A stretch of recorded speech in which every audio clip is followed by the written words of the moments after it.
एक बार प्रेम से बोलो माँ शेरा वाली की जय। सर्व मंगल मांगले शिवे सर्वार्थ साधिके शरणे त्र्यंबिके गौरी नारायणी नमोस्तुते।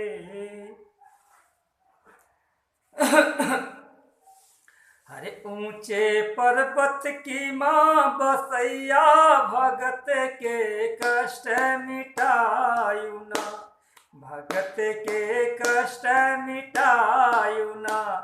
हे ऊंचे पर्वत की माँ बसैया भगत के कष्ट मिटायु ना, भगत के कष्ट मिटायु ना।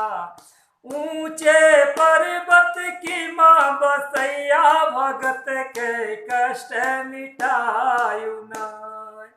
हे लाल रंग माँ तोहरी चुनरिया लहर लहर लहरा, हो लाल रंग माँ तोहरी चुनरिया लहर लहर लहरा। हर सिंह सिंहासन बैठी मैया लिहे ढाल तलवार, मथवा सोहै टिकुलिया ना, मथवा सोहै टिकुलिया ना। हे चम चम चमके जैसे बिजुलिया, मथवा सोहै टिकुलिया ना।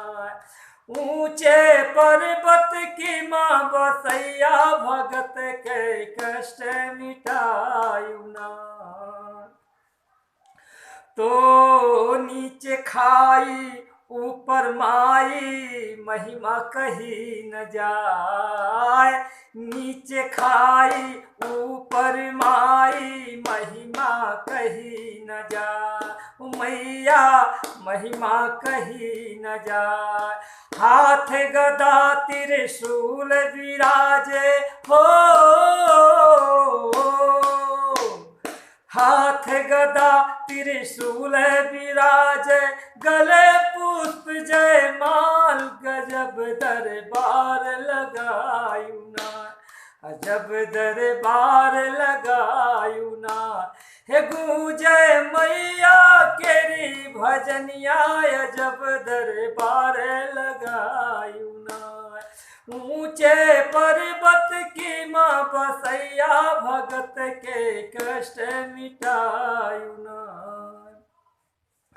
तो तेरे दर्श की चाह में मैया कितनो भये बेहाल, तेरे दर्श की चाह में मैया कितनो भये बेहाल।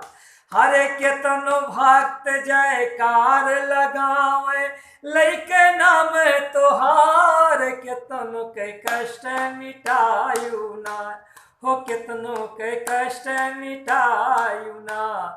हे कहिया लेबू मोरी खबरिया, कितनो के कष्ट मिटायु ना, हो कहिया लेबू मोरी खबरिया, कितनो के कष्ट मिटायु ना, कितनो के कष्ट मिटायु ना।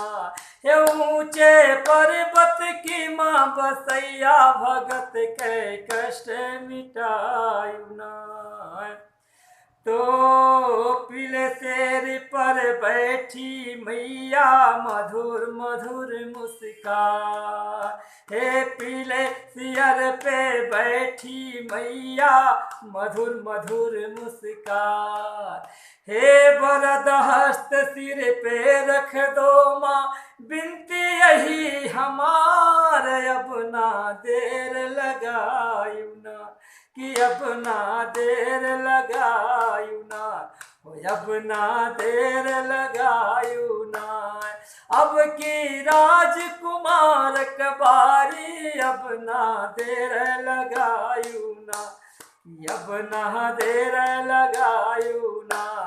ऊंचे पर्वत की माँ बसैया भगत के कष्ट मिटायु ना।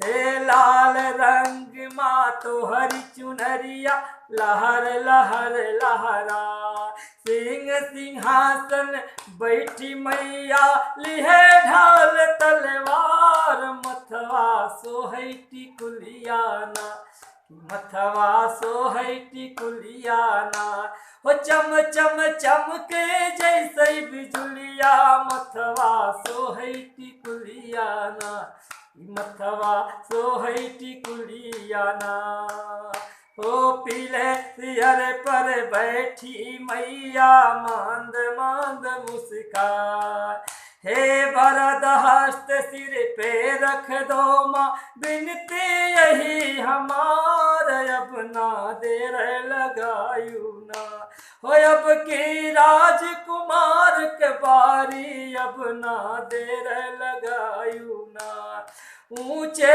पर्वत की माँ बसैया भगत के कष्ट मिटायू ना।